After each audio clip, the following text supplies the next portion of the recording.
Bom dia a todos, graça e paz em nome do Senhor Jesus Cristo. Vou fazer uma saudação para os iniciados.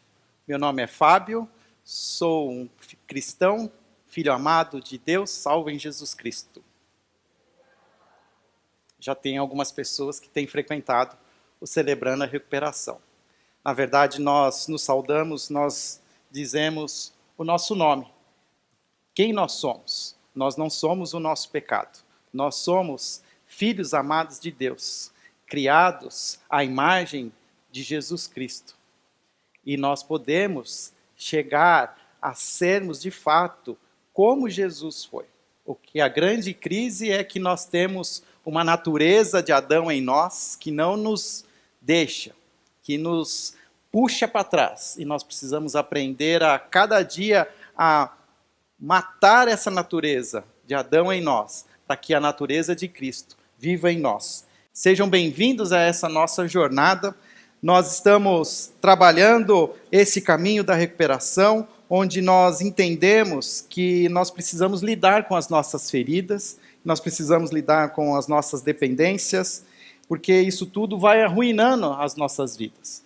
E a cada semana nós estamos vendo uma atitude que representa 8 passos para nos ajudar a sair desse atoleiro, de sair dessa bagunça que promovemos na nossa própria vida. Problemas que nos causam dificuldades, trazem a nós memórias que parecem não nos deixar.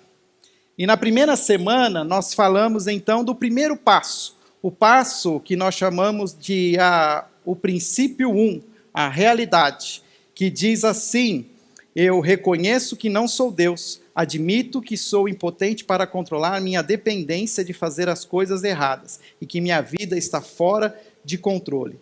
Felizes as pessoas que sabem que são espiritualmente pobres. Nós aprendemos então que existe uma coisa chamada negação. É uma máscara que eu uso, onde eu digo que não tem nenhum problema comigo, eu estou bem, é o que eu estou fazendo, é o que eu gostaria de fazer, você não precisa se preocupar comigo, eu estou bem.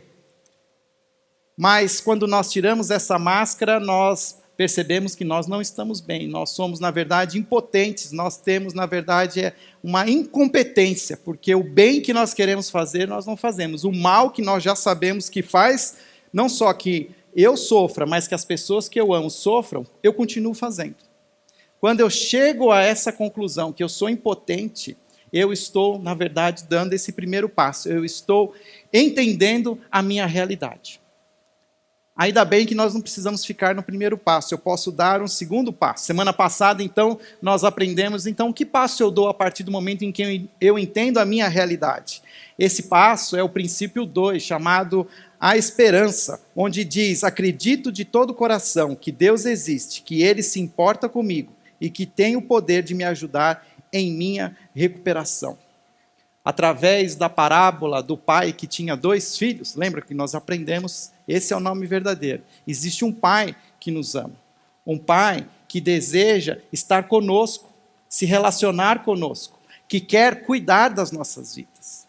E muitas vezes nós somos um desses 2 filhos, ou eu sou o filho mais novo, que saio querendo gastar as coisas do pai do meu jeito, da minha própria maneira, volto arrebentado, depois de passar por crises, passar por dores, confrontação e até mesmo por catástrofes. Nós aprendemos isso semana passada. Ou eu posso ser como o irmão mais velho, que de alguma maneira sempre achei que estava tendo comunhão com esse pai. Mas na verdade eu nunca tive de fato a comunhão com esse Deus que é pai. Porque eu sempre estive interessado nas coisas que esse Deus pai pode me dar. E ficava extremamente ofendido, irado, quando eu via que esse Deus que é pai, muitas vezes parece que gasta as suas bênçãos, as suas graças com pessoas que não merecem. Essa era a atitude do filho mais velho, quando via o filho mais novo voltando. E eu preciso entender que há esperança para os 2. Há esperança para o filho mais novo, há esperança para o filho mais velho. Também vimos que para podermos voltar de fato a ter essa plena comunhão com Deus, que é Pai, eu preciso dar um terceiro passo, chamado o princípio 3, o compromisso, que conscientemente escolho confiar toda a minha vida e a minha vontade aos cuidados e controle de Cristo, baseado em Mateus capítulo 5, versículo 5. Felizes as pessoas humildes, pois receberão o que Deus tem prometido. Semana passada, também entendemos que Jesus Cristo é, então, o Filho mais velho, perfeito, pois ele deixa a comunhão com o Pai e vem ao nosso encontro, e vem nos buscar, vem dizer que Deus nos ama, João 3,16. E Jesus faz, então, essa ponte até Deus, que é Pai. Dentro do Celebrando a Recuperação, nós afirmamos que o poder superior para nós é Jesus Cristo. Em Jesus Cristo, a plenitude do Pai existe. Em Jesus Cristo, nós podemos ver quem é Deus. Colossenses capítulo 1, nós já aprendemos isso nos últimos sermões. Jesus é a imagem do Deus invisível. Se eu quero conhecer Deus, se eu quero conhecer os seus atributos, o seu amor, a sua graça, eu preciso olhar para Jesus. Eu não consigo olhar para Deus sem ter as lentes de Cristo em mim. E o mais precioso é que eu posso fazer um convite pessoal para que Jesus habite em minha vida, para que a plenitude de Jesus, a plenitude de Deus, viva em mim. E então eu começo uma caminhada de fato de restauração, pois agora existe Jesus em minha vida, que é capaz de me ajudar a lutar contra o eu, o Adão que existe dentro de mim. Até aqui, falamos semana passada. Hoje chegamos no passo 4. O passo que nós chamamos o passo da limpeza. Ele tem a ver com a limpeza do passado, o desvencilhamento da nossa culpa, ganhando uma consciência clara, aprendendo a viver livre da culpa, na maneira como Deus quer que nós vivamos. Se você der esse passo comigo hoje, você vai sentir-se totalmente melhor daqui uma semana. E o quarto passo é o princípio 4, que nós falamos que é o princípio da limpeza, que diz: abertamente analise e confesso todas as minhas falhas a mim mesmo, a Deus e a alguém de minha confiança, baseado em Mateus capítulo 5, versículo 8. Felizes as pessoas que têm o coração puro. Eu tenho uma outra, se eu fosse colocar um título para esse sermão, para a mensagem de hoje, eu colocaria a seguinte expressão: quando ser filho de Deus não basta. Esses dias eu estava na minha sala e eu tenho alguns livros, e eu sempre fico olhando os livros para ver se eu acho alguma coisa, algum conteúdo, alguma referência, e na verdade eu achei um título de um livro. Um livro até que alguém doou, e eu peguei esse livro para lê-lo, mas só li a capa. O livro dizia assim: quando ser bom não basta. Aí eu falei, esse é o título que eu preciso. Na verdade, o que eu quero dizer para você é que ser filho de Deus, entender que Deus é Pai, entender que Jesus Cristo faz a ponte, paga o preço do nosso pecado, da nossa incapacidade de chegar até Deus, nós conseguimos alcançar a comunhão com Deus. Mas isso não basta sermos filhos de Deus. É preciso continuar caminhando nesse nosso processo de recuperação. Precisamos dar esse quarto passo, onde agora eu posso, num ambiente seguro, agora acolhido por Deus, ao lado de Jesus Cristo, no poder do seu Espírito, eu posso começar a abrir o meu coração e tirar de mim o peso que existe na minha história, nas minhas memórias, e nós vamos chamar isso de culpa. A melhor razão para dar esse passo é exatamente a culpa que nós carregamos. Muitos de nós carregamos uma culpa tremenda. Durante as nossas vidas, nós tomamos decisões, nós escolhemos pessoas, nós escolhemos empregos, nós tomamos N decisões, e muitas dessas decisões, muitas vezes, nos geram culpa, porque trouxeram feridas, machucaram não só a mim, machucaram as pessoas que eu gosto, machucaram pessoas que eu até não gosto. mas essas feridas elas voltam e eu começo a carregar esse peso. E eu preciso aprender a descarregar esse peso. Muitos de nós gostaríamos de voltar no tempo e dizer, eu gostaria de ter feito aquilo de maneira diferente. Mas você não fez. E se você realmente quiser se recuperar dessas suas feridas, dos seus maus hábitos e das suas dependências em sua vida, você tem que aprender como se livrar da culpa e como ter a consciência limpa. Há um texto, Salmo capítulo 32, versículo 1 e 2. O salmista, Davi, ele expressa a alegria, a leveza do coração dele, a satisfação quando ele experimenta não ter mais o peso da culpa no seu coração. Quando ele diz, como é feliz aquele que tem suas transgressões perdoadas e seus pecados apagados, como é feliz aquele a quem o Senhor não atribui culpa e em quem não há hipocrisia. O hipócrita é quem usa máscaras, ele finge ser quem ele não é, ele se esconde, ele age de uma maneira, ele é como um ator, sabe agir em cada situação, mas na verdade ele não é aquilo que muitas vezes nós colocamos máscaras bonitas, nós nunca nos colocamos como máscaras feias. Nós colocamos máscaras como nós gostaríamos que as pessoas nos vissem, porque nós queremos que as pessoas gostem de nós. Eu não creio que nós saímos de casa querendo brigar com ninguém, ser mal educado com ninguém.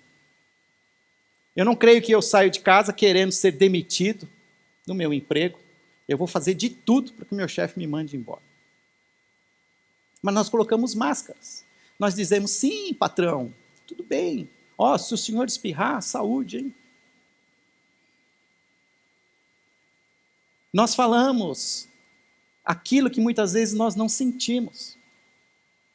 E eu preciso aprender a tratar e abrir o meu coração e permitir mostrar quem de fato eu sou e despejar tudo isso que está sujo dentro em mim.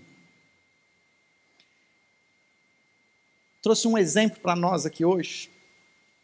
Está calor aí hoje? Estão com sede? Sabe como chama isso aqui? Isso se chama culpa.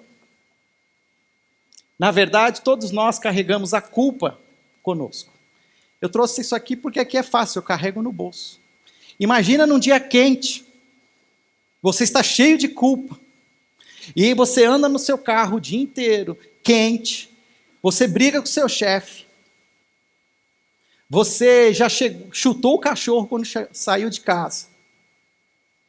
E a culpa vai mexendo, vai chacoalhando. A culpa vai ficando dentro de você, porque você tem que fingir que você não está sentindo aquilo. E aquilo vai... É um motoboy no meio do caminho. É uma nota que o seu professor deu. Você merecia um azul, mas o professor falou assim, que a nota mínima para você, não, como aconteceu comigo, uma vez eu tirei 5 num projeto. Ele falou assim, no seu ano que você está, não é para tirar 5, então eu vou te dar 4 para você ficar de recuperação. 5 eu passava. Aí você vai ficando e vai mexendo. O que acontece é que se eu não entender que eu tenho toda essa culpa dentro de mim, eu vou abrir isso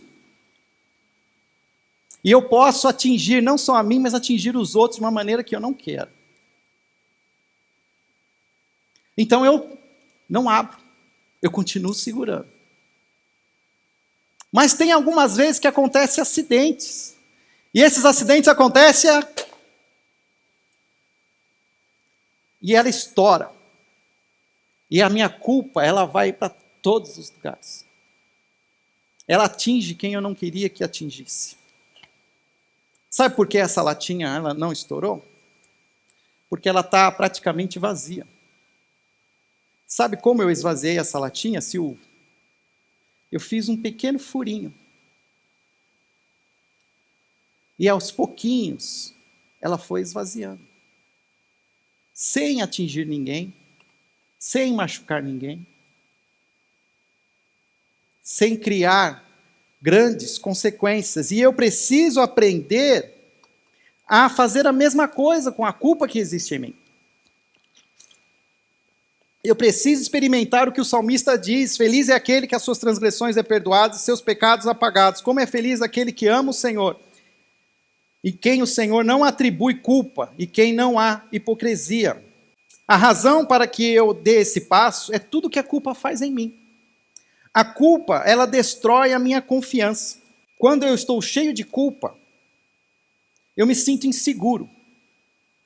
Porque eu estou sempre preocupado com as pessoas, com o que as pessoas vão dizer quando descobrirem quem de fato eu sou. O que acontecerá se alguém descobrir? E se as pessoas realmente souberem a verdade a meu respeito? E se elas não gostarem mais de mim quando souberem quem de fato eu sou e o que eu já fiz?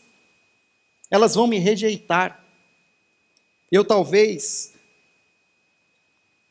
não tenha mais amigos. Ninguém vai gostar de mim.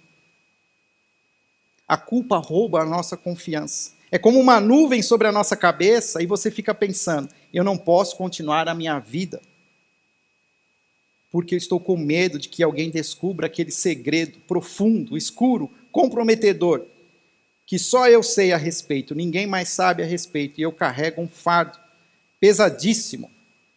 Eu lembro de um filme que eu assisti, O Voo, dirigido por Robert Zemeckis. Denzel Washington é um piloto de avião, alcoólatra, usa drogas, e sobre o efeito das drogas, ele salva os seus passageiros de um grande desastre. Alguns, mesmo assim, morrem, mas a grande maioria sobrevive. O filme depois, ele se torna um grande conflito para o comandante, pois ele começa a ser indiciado, pois no exame de sangue dele apareceu que ele havia usado drogas e álcool. A empresa aérea contrata um melhor advogado para que no julgamento ele seja liberado, seja absolvido. Mas há uma crise no coração dele, a ponto que chega uma hora que ele chega no tribunal e ele fala assim: eu cansei de mentir. Já contei o filme para vocês. Não precisa assistir. Há cenas muito feias, imorais. Você não precisa também se contaminar com isso. Mas ele fala assim: eu cansei de mentir. Ele não dizia a verdade porque ele ficava pensando no que aconteceria, como as pessoas... De herói ele passaria a vilão. De um grande comandante ele se tornaria o pior dos seres humanos. Mas o peso é tão grande que chega uma hora que ele diz assim: eu cansei de mentir. A culpa vai destruindo a nossa confiança. A culpa causa danos em meus relacionamentos. A culpa leva-me a responder às pessoas de uma maneira errada. Faz com que eu seja muitas vezes impaciente com as pessoas. Pais, geralmente, que se sentem culpados por estarem ausentes, por não poderem estar participando totalmente da vida dos seus filhos, tentam compensar comprando presentes em demasia para os seus filhos. Porque é uma culpa no coração deles, e essa culpa acaba gerando danos. Muitos problemas de casamento hoje são causados por coisas que aconteceram antes do casamento e que o cônjuge ainda se sente culpado a respeito. E isso causa sérios problemas no casamento até hoje. Quantas vezes nós não abrimos o gabinete pastoral para conversar com alguns casais? Casais que vêm cheios de culpa. Culpa não tratada. Não que escondida, em segredo. A culpa mantém-me atolado em meu passado. É como viver dirigindo e olhando para o espelho retrovisor. Eu não olho para frente, eu fico olhando para o retrovisor. Se fosse assim, o retrovisor seria maior e o espelho da frente seria menor, mas eu preciso muitas vezes olhar para para trás? Sim, por isso existe o espelho pequeno. Mas eu preciso olhar para frente, porque se eu começar a olhar só para trás, eu paro de ir para frente. A culpa não pode mudar o meu passado, da mesma maneira que a preocupação não pode mudar o futuro. Mas ela pode fazer com que tenhamos um presente miserável. Acima de tudo, ele pode fazer que fiquemos doentes. Provérbios, agora, é o filho de Davi. Ele expressa assim um provérbio 28:13. Eu coloquei aqui na linguagem de hoje. Quem tenta esconder os seus pecados não terá sucesso na vida, mas Deus tem misericórdia de quem confessa os seus pecados e os abandona. Para que sejamos práticos e possamos entender mais, nada como uma história da Bíblia para nos ajudar a entender a culpa, como Jesus trata da nossa própria culpa. Quero convidar você a abrir, então, a sua Bíblia no livro de João, capítulo 8, a partir do versículo 3 a 11. Em todos os cultos, em todas as programações, nós usamos a Bíblia. Nós queremos olhar para o texto, para a mensagem, buscar na mensagem aplicações para o nosso dia a dia. Então, toda vez que você vier à nossa igreja, seja para um culto de oração, seja para os nossos encontros dominicais, seja até mesmo para o Celebrando a Recuperação, traga a sua Bíblia. Nós estaremos o tempo todo abrindo o texto e aprendendo com Jesus e com os profetas o que tem para as nossas vidas. Esse texto, vou ler para vocês a partir do versículo 3, eu coloquei também aqui na tela para você acompanhar comigo, uma história que todos nós conhecemos, mas quero ler de novo. Diz assim: os mestres da lei e os fariseus trouxeram-lhe uma mulher surpreendida em adultério. Fizeram-na ficar em pé diante de todos e disseram a Jesus: Mestre, esta mulher foi surpreendida em ato de adultério. Na lei, Moisés nos ordena apedrejar tais mulheres. E o Senhor, que diz? Eles estavam usando esta pergunta como armadilha, a fim de terem uma base para acusá-lo. Mas Jesus inclinou-se e começou a escrever no chão com o dedo. Visto que continuavam a interrogá-lo, ele se levantou e lhe disse: se algum de vocês estiver sem pecado, seja o primeiro a atirar a pedra nela. Inclinou-se novamente e continuou escrevendo no chão.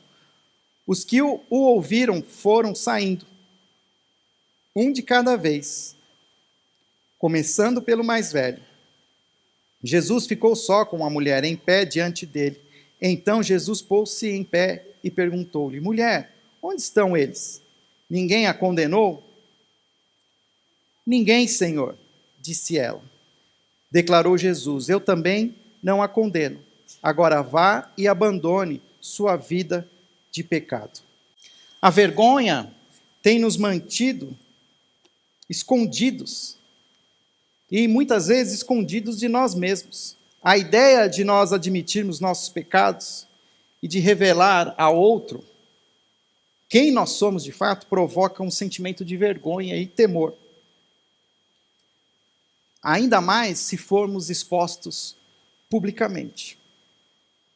Os mestres da lei, ali, e os fariseus, trouxeram uma mulher que tinha sido surpreendida em adultério e a obrigaram a ficar em pé diante de todas as pessoas. O texto não fala que essa mulher era inocente. O texto, na verdade, todo o seu contexto, ele traz então que a mulher realmente era culpada. A mulher, ela tinha cometido um grave erro. Mas aqueles mestres da lei, aqueles fariseus, aqueles estudiosos, eles estavam interessados não na mulher, mas estavam interessados em qual era a atitude que Jesus ia ter. Eles formulam a pergunta de uma maneira maldosa. Porque eles dizem assim: esta mulher foi pega em adultério. Adultério não se faz sozinho. Cadê o homem envolvido? Existia alguém com quem ela adulterou. A mesma maneira como eles declaram a lei de Moisés é uma maneira deturpada.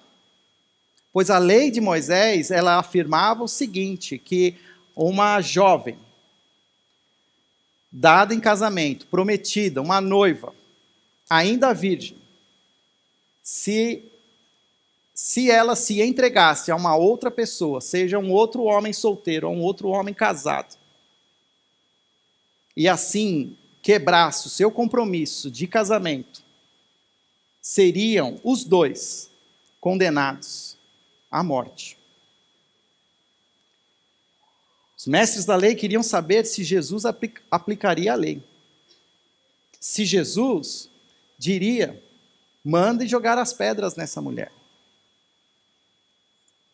Eles queriam pegar Jesus, se Jesus falasse isso, falasse, mas então e a sua mensagem de amor e de perdão? Ao mesmo tempo, se isso acontecesse, eles poderiam entrar em contato com as autoridades romanas, pois naquele momento a Palestina era dominada pelo Império Romano e somente um prefeito romano poderia decretar a morte de qualquer pessoa que vivesse na Palestina. A sentença de morte só poderia ser dada por um prefeito romano. Foi a própria história de Jesus. Pôncio Pilatos foi quem decretou a sentença de morte de Jesus.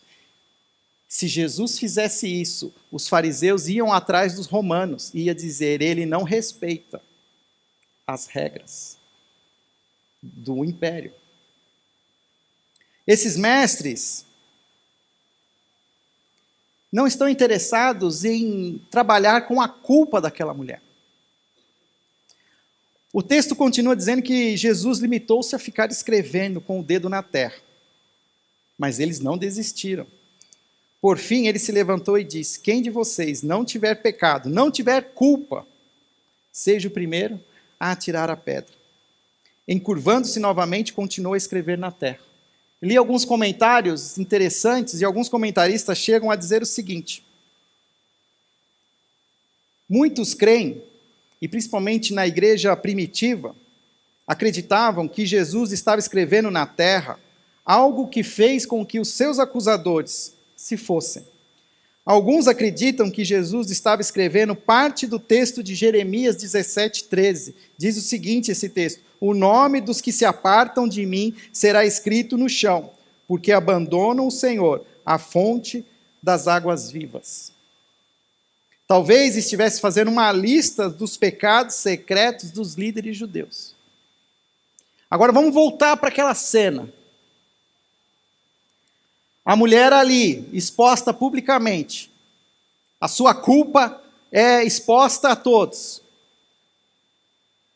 E Jesus se abaixa e começa a escrever, imaginando que esses comentários têm uma certa verdade. Vamos imaginar o quadro de Jesus escrevendo o nome de cada líder que ali estava presente. E em vez de escrever assim, Fábio, filho amado de Deus, salvo em Jesus Cristo, ele escrevia alguma coisa assim, Bartolomeu, adúltero, Simão, dependente do vinho, Isaías, ira, Ezequias, assassino. Imagine aqueles homens ali, então começam a olhar os seus nomes escritos ali e os seus pecados que nunca foram revelados. E Jesus diz, quem não tem culpa, que atire a primeira pedra. Diz o texto que do mais velho ao mais novo, todos foram saindo. E agora apenas a mulher e Jesus estavam presentes naquele lugar. Jesus podia sim condená-la. Ele era o único justo. De fato, ele era o único que não havia nele culpa. E Jesus dirige-se a ela pela primeira vez. Ele se dirige de uma forma respeitosa. Pergunta, onde estão aqueles que te condenam? E ela simplesmente diz: nenhum deles mais está aqui, ninguém mais está aqui. Então agora Jesus, de fato, chega perto de responder a pergunta que foi feita a ele no início pelos mestres da lei. Apesar das exigências da lei, Jesus nesta instância diz: eu também não a condeno. A confiança e a independência das palavras de Jesus não só lembram que Jesus não veio para condenar, mas veio para salvar. João 3,17 diz assim: pois Deus enviou seu Filho ao mundo, não para condenar o mundo, mas para que ele fosse salvo por meio dele. Mulher, você é culpada, mas eu não vou te condenar. Eu não vim aqui para condenar você. Eu vim aqui para salvar você. O que eu preciso aprender é que, ao mesmo tempo que eu estou nessa jornada de recuperação, quando eu digo que não basta ser filho de Deus, é preciso buscar esse relacionamento com Jesus sem máscaras, porque na verdade Jesus já sabe quem eu sou, e muitas vezes eu insisto em me apresentar a Jesus de uma maneira que eu não sou, como se ele não soubesse que eu sou culpado de fato, como se eu vivesse ignorando o fato de que Jesus é o próprio Deus, e como Deus ele é onisciente, ele sabe aquilo que nós pensamos, ele conhece aquilo que nós somos, ele sabe de toda a nossa história, de todas as nossas feridas, das nossas mágoas. E por que que nós insistimos a continuar escondendo isso? Por que nós continuamos carregando esse peso?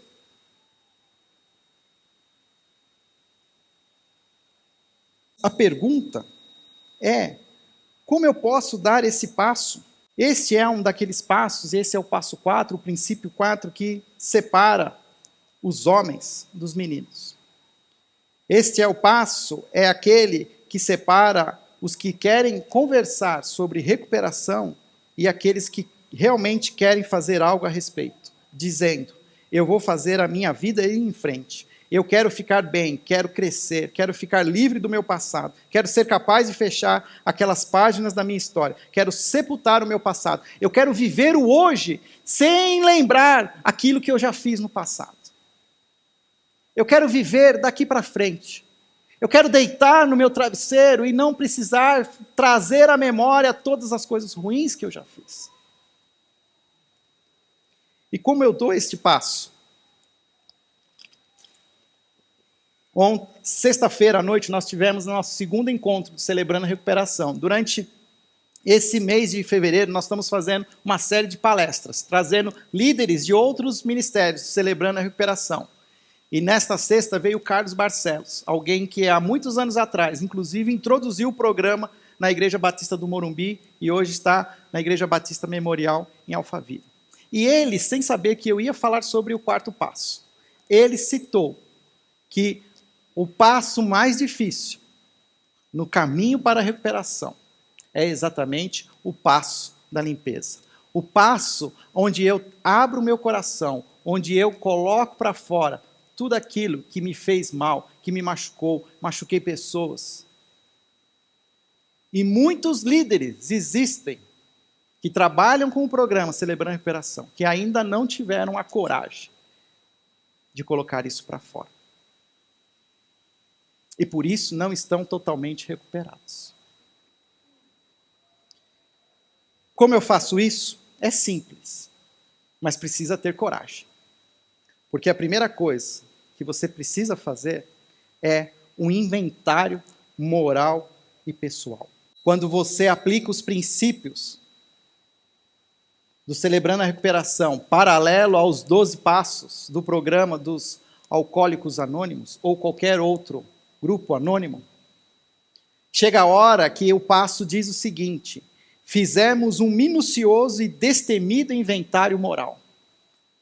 E eu, sinceramente, eu tenho medo quando eles falam assim, minucioso e destemido inventário moral.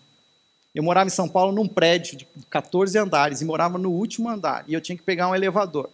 Toda vez que eu apertava o botão do elevador, eu lia uma plaquinha que diz: verifique se o mesmo encontra-se parado. Eu morria de medo se o mesmo aparecesse.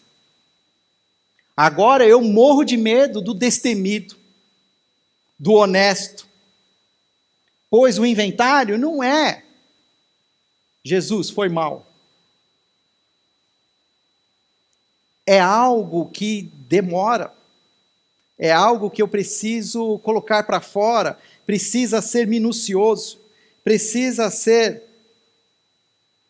destemido, sem medo. E nós muitas vezes não sabemos fazer isso. Mas existe o Davi, mais uma vez eu cito Davi. Davi sabia disso. A ponto de que uma das suas orações, ele diz assim, Salmo 139, versículo 23 e 24. Sonda-me, ó Deus, e conhece o meu coração. Prova-me e conhece as minhas inquietações. Vê se em minha conduta algo te ofende e dirige-me pelo caminho eterno. Senhor, eu abro a minha vida. Me ajude a entender aonde errei, o que eu fiz de errado, como corrigir, como esquecer. Mas me ajuda a trazer à tona, pela última vez, para que eu apague isso, de uma vez por todas, da minha história, para que eu não precise mais ficar dirigindo a minha vida, olhando para trás, pois eu não vou mais precisar me preocupar com o que está atrás, pois atrás não existe mais nada. Eu posso agora só olhar para frente, sem peso na minha consciência. Vou voltar aqui. Como então a gente faz isso? A gente precisa escrever. Não tem outra maneira. É preciso colocar no papel ou na tela do computador. Conheço pessoas hoje que escrevem melhor, digitam melhor do que escrevem. Ok. Mas por que eu preciso fazer isso? Porque quando eu faço o meu inventário moral, eu preciso ser específico. E eu não posso apenas pensar acerca dessas coisas que aconteceram comigo e orar sobre elas. Eu preciso desembaraçar esses pensamentos. Eu não posso dizer pensar, porque o pensar faz com que eu voe no pensamento, eu seja vago. Porque quando eu penso por cima. É aquilo lá, Senhor, ó, aquilo que eu fiz. Mas quando eu escrevo, eu estou estruturando o meu pensamento. Eu estou colocando nome nas coisas. Eu estou dizendo, colocando palavra por palavra, quem eu sou, o que eu fiz e quem eu machuquei. Isso precisa ser feito. Todos nós sabemos disso. Especificamente, você precisa escrever tudo o que se trata. Fazer isso ajudará você a ser mais específico, encarar a realidade, ajudará você a parar de negar os seus problemas em sua vida. Agora, sabe qual é o maior empecilho? O maior empecilho para isso é você mesmo. Porque não tem ninguém que vai impedir você de escrever. É você que tem que escrever. Você não vai poder culpar ninguém. O maior obstáculo sou eu mesmo. E eu preciso aceitar essa responsabilidade pelos meus erros. Eu preciso colocar isso no papel.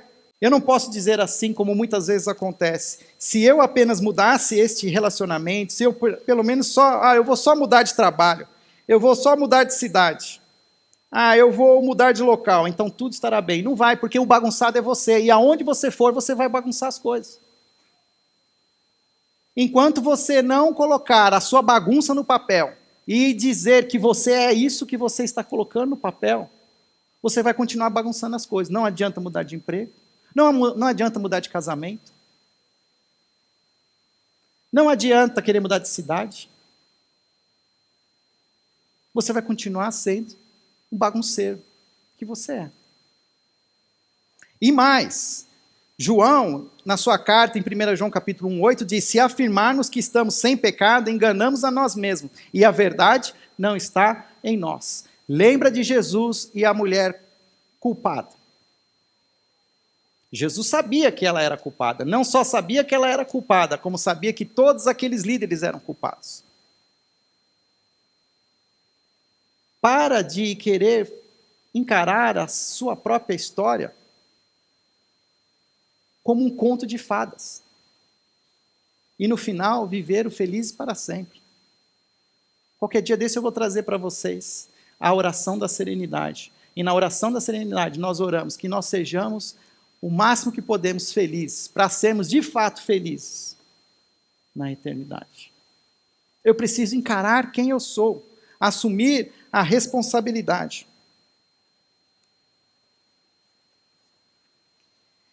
E quando eu escrevo, eu estou dizendo quem eu sou de fato. E aí eu estou pronto para pedir perdão a Deus. Pedir perdão, como o próprio texto João 1:8 falou, se eu escondo, eu estou pecando. Da mesma maneira ele fala que se confessarmos os nossos pecados, ele é fiel e justo para nos perdoar os nossos pecados e nos purificar de toda a injustiça. E como é que nós não pedimos perdão? Porque a gente também não sabe fazer isso. A gente não sabe pedir perdão para as pessoas. Não acha que para pedir perdão para Deus é mais fácil. Eu preciso aprender a fazer isso. Olha que texto maravilhoso de Isaías, capítulo 1, versículo 18. Aqui é Deus tratando do pecado de uma nação.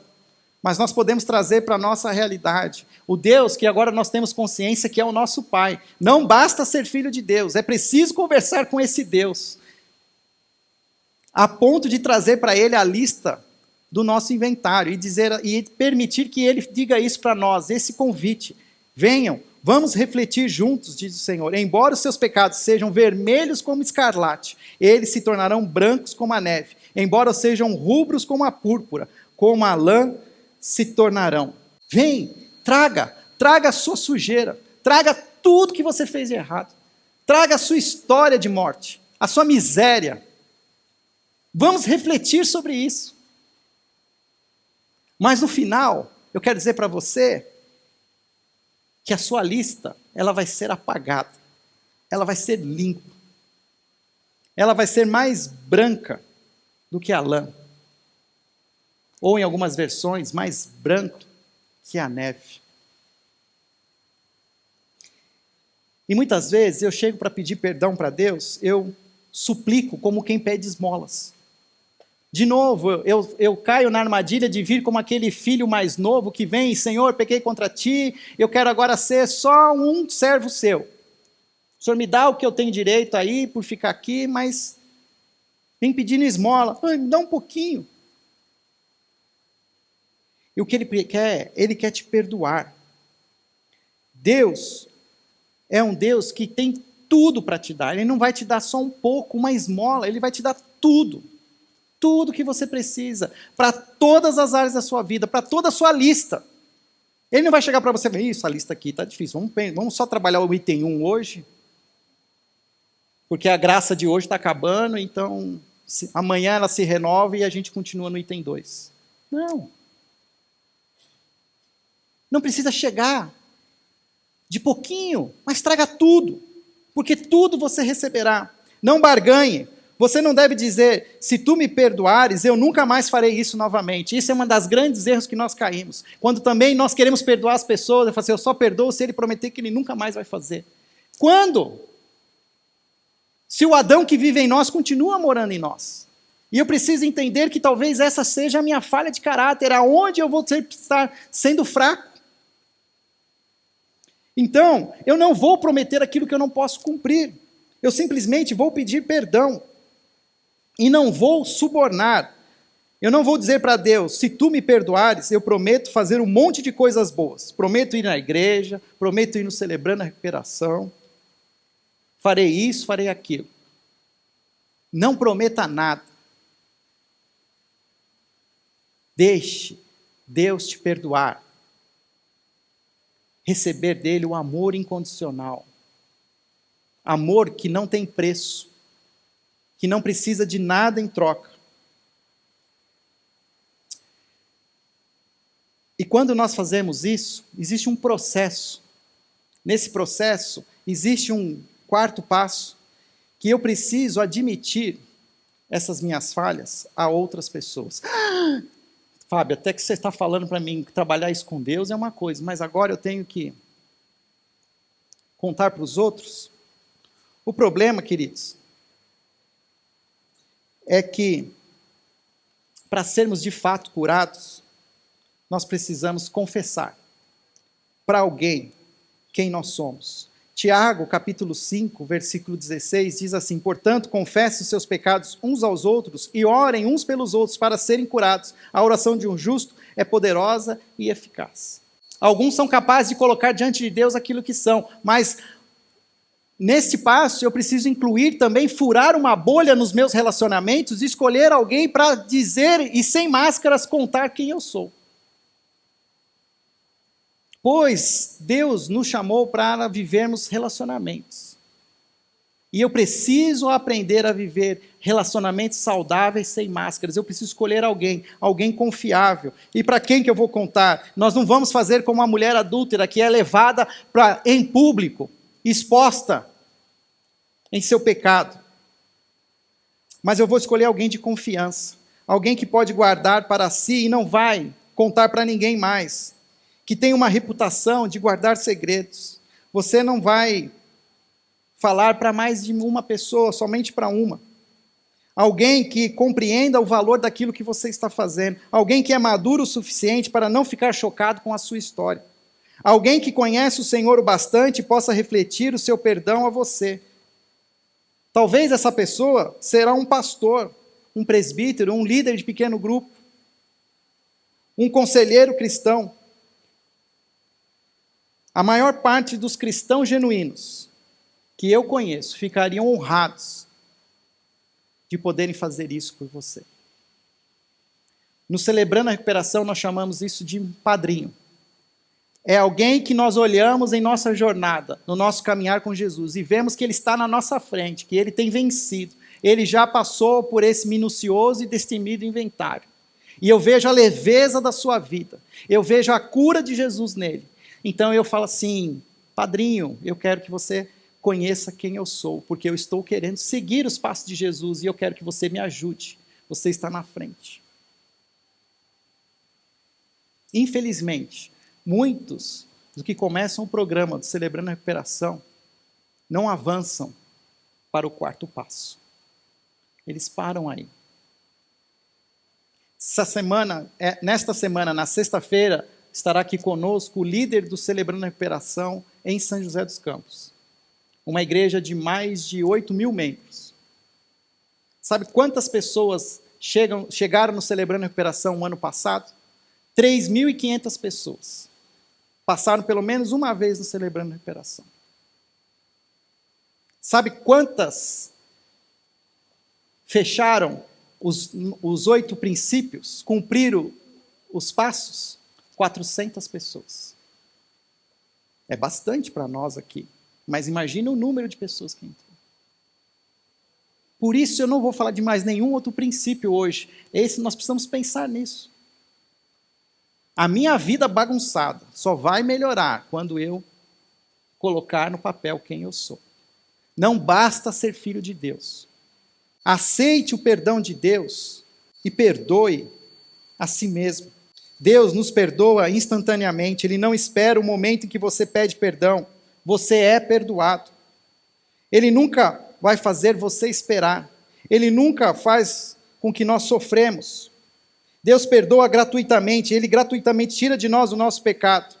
Ele perdoa completamente. Ele apaga completamente. Romanos capítulo 8, versículo 1 diz: portanto, agora já não há condenação para os que estão em Cristo Jesus. E novamente Paulo escreve em Coríntios: portanto, se alguém está em Cristo, é nova criação, as coisas antigas já passaram. Eis que surgiram coisas novas. Você crê nisso? Você crê que você pode ser alguém leve? Que pode caminhar no seu presente sem precisar se preocupar com o seu passado? Caminhando nessa jornada com Jesus. Eu quero convidar alguém aqui agora para compartilhar esse passo conosco. Alguém que eu respeito e admiro, porque ele já venceu o passo 4. Ele hoje é um homem, não é um menino. Hoje, eu conversando com ele, ele me disse: eu nem sei mais o que é o meu passado, pois Jesus Cristo o apagou. Carlão, vem aqui, por favor. Bom dia a todos. Meu nome é Carlos, sou um filho amado de Deus, salvo em Jesus Cristo. Graças a Deus, estou aqui mais uma vez com vocês, né? E hoje o Fabinho me pediu que falasse um pouco como eu vivo sem o peso da culpa, né? E a culpa, no início da minha recuperação, me tirou bons momentos que eu podia ter vivido melhor com Deus e com as pessoas, né? E por um bom período eu sofri muito com isso, que eu carregava o peso da culpa, ressentimento, de tudo que eu tinha feito, né? E foi um bom período, até que eu comecei a conscientizar que a partir do momento que eu fui salvo por Jesus, eu me tornei uma nova criatura. E se tudo se fez novo, não tinha por que eu continuar a minha vida daquela forma, né? Carregando o peso da culpa, né? As mágoas do passado, as pessoas que eu prejudiquei, os que me prejudicaram, né? E que Deus já tinha me dado a liberdade de viver uma vida plena com Ele. E que eu devia focar no meu presente, deixar de lado o meu passado, né? Que se Deus e seu Filho me perdoou, não há nada aqui no mundo que me condene, né? E muitos relacionamentos que eu evitava, né, por a pessoa me conhecer, o medo de, fulano vai contar quem eu sou, ele viu eu fazer isso, fazer aquilo, tudo isso, com o tempo, eu fui deixando para trás e fui focando na minha nova vida. E o resultado para mim foi maravilhoso, que hoje eu consigo enfrentar grandes batalhas em nome de Jesus, né? Com fé, com coragem, e todas as coisas ruins ficam para trás. Eu foco muito no dia de hoje, que hoje é o dia principal na minha vida. Nada vai acontecer para mim amanhã se eu não viver bem o hoje. Por isso que eu tenho que concentrar muito no hoje, né? E a minha vida tem sido de muitas glórias, muitas bênçãos, né? Tenho enfrentado muitas coisas e sempre tendo um resultado bom, né? Isso não quer dizer que eu consegui, assim, passar uma borracha no meu passado. Eu lembro de algumas coisas do meu passado, que de vez em quando eu tenho que lembrar para me saber aonde eu errei, para não cometer o mesmo erro de novo, né? Mas só que hoje eu não olho para o meu passado assim, como um coveiro, para ele me enterrar vivo. Eu olho o meu passado como um professor, que eu aprendo com o meu passado, né? Então, Deus tirou do meu ombro aquele fardo, né? E aquele fardo ficou lá nos pés da cruz. Eu consegui entregar para Jesus, dividir o meu fardo, né? E a ferramenta fundamental para essa minha nova vida foi e é o Celebrando a Recuperação. Foi ali que eu fui aprendendo a me relacionar melhor com as pessoas. Ali que eu aprendi que, como filho de Deus, não existe diferença, né? Que todos são tratados com igualdade, todos são amados da mesma forma, né? Então hoje, nessa minha nova vida, eu faço de tudo para acolher as pessoas que aqui chegam, né? Do mesmo jeito que eu fui acolhido. Quando eu entrei nessa igreja, eu lembro até da primeira oração do André, que pediu a Deus que eu me sentisse amado nessa igreja, né? E para ter uma vida com abundância. E graças a Deus, suas palavras foram profetizadas, que hoje é isso que eu sinto. E é tão bom viver essa caminhada. E o Celebrando é muito importante, porque na jornada de recuperação, eu estou todos os dias frente a frente com o pecado. Então eu preciso me lembrar que o pecado está pertinho de mim. Eu não posso me desviar do foco que é Jesus. E se eu sou um filho amado de Deus, o meu foco tem que ser viver a vida que Jesus viveu. É difícil, né? Pensando na natureza humana, se torna quase impossível, se não for com a ajuda de Deus. Mas é um dia de cada vez, passo a passo, né? E o que me ajudou também foi perdoar as pessoas, né? As pessoas que me magoou, que me feriu. E eu consigo perdoar, e um perdão verdadeiro, que se ninguém tocar no assunto, eu nem lembro se alguém me magoou, se alguém me ofendeu, e também se do que eu fiz, somente se alguém toca no assunto, para me recordar. Porque hoje eu me ocupo com a vida cristã, né? Com a vida nova que Deus me deu. Então não sobra tempo para ficar abrindo o baú, para ficar caçando coisas do passado, né? Coisas que podem me trazer amargura, tristeza. Eu procuro viver o presente da melhor maneira possível. E Deus tem me dado essa bênção, né? E eu consigo viver bem melhor assim. Hoje eu só tenho que agradecer a Deus, agradecer a vocês por mais esse momento, né? Já vivendo aqui com vocês, partilhando a minha nova vida. Muito obrigado por vocês terem ouvido, que Deus abençoe vocês.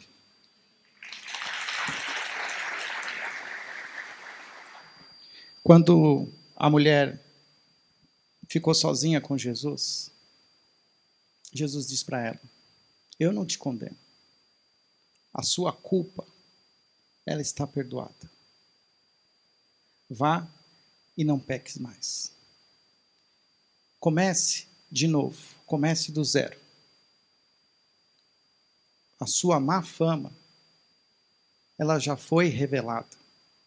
Daqui para frente, viva de maneira diferente. Vá e não peques mais. Comece uma nova vida com Jesus, só por hoje. Vamos orar? Abaixe sua cabeça. Senhor, que possamos aprender o quão importante é também nós mesmos nos perdoar das nossas próprias falhas, das feridas que causamos, das histórias que vivemos que trouxeram, Senhor, morte, trouxeram violência, trouxeram engano. Possamos, ó Pai, aprender com Jesus a perdoar a nós mesmos e receber o perdão. Vivermos de maneira livre da culpa. Que o Senhor nos dê discernimento de entender essa jornada de recuperação, para podermos vivermos o hoje, sem olhar para trás, e na esperança do que viveremos no futuro. Que o Senhor fale cada vez mais ao nosso coração. Que nós possamos esconder a Tua palavra em nosso coração e tirar do nosso coração todo o pecado que nós escondemos. Para sermos de fato livres, verdadeiros filhos de Deus, salvos em Jesus Cristo. Assim eu oro. Amém.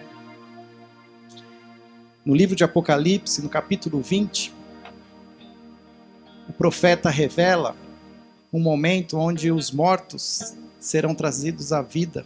O texto narra a situação dizendo que os mares devolverão os seus mortos e todos estarão juntos. E vários livros serão abertos. Esses livros são os nossos inventários. Porque as nossas histórias, elas estão sendo escritas. Tudo já está consciente de Deus. Mas junto com esses livros que contam a nossa história, existe um outro livro que será aberto também, que é chamado o Livro da Vida. E aqueles que lá estiverem com o seu nome escrito, estarão recebendo a vida eterna. Estarão podendo viver na Nova Jerusalém. Porque junto com os livros, com as nossas histórias, com as nossas podres, com as nossas sujeiras, há um livro da vida que diz assim: Fábio, Filho de Deus, salvo em Jesus Cristo, que viverá para sempre. Essa é a minha esperança. Vamos cantar juntos?